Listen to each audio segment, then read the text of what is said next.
বিচ্ছেদেরও অদ্ভুত একটা স্বাদ আছে, যা প্রথম প্রথম বোঝা যায় না। শুধু একটা শূন্যতা ঘিরে ধরে থাকে, সব কিছু থাকতেও ঠিক না থাকার মতো লাগে।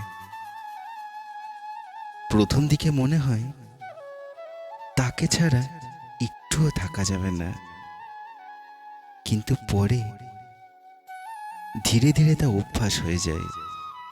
তবু একটা কান্না কোথাও যেন জমা হয়ে থাকে ভিতরে।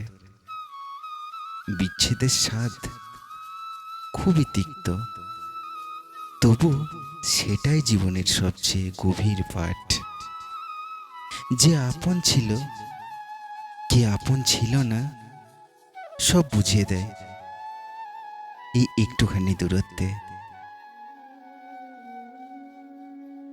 বিচ্ছেদের স্বাদে অভিমান থাকে, মায়া থাকে, থাকে না না বলা অনেক কথা, যা শেষ পর্যন্ত কেউই আর শোনে না।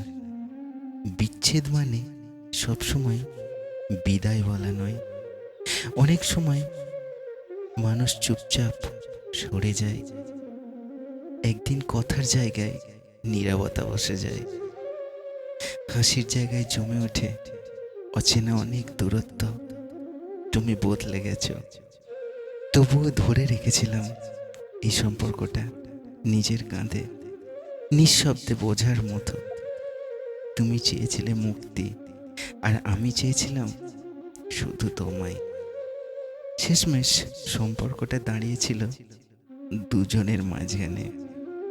একজন চলে যেতে চায়, আর একজন চোখ বন্ধ করে তাকে ধরে রাখে। আজ আমরা আর একসাথে নেই, হয়তো আর কোনোদিন হবও না একসাথে, তবুও কিছু অনুভব এখনো থেমে নেই। ভালোবাসা যদি থেকেও থাকে, তবু তা আছে শুধু অতীতের ভাঁজে।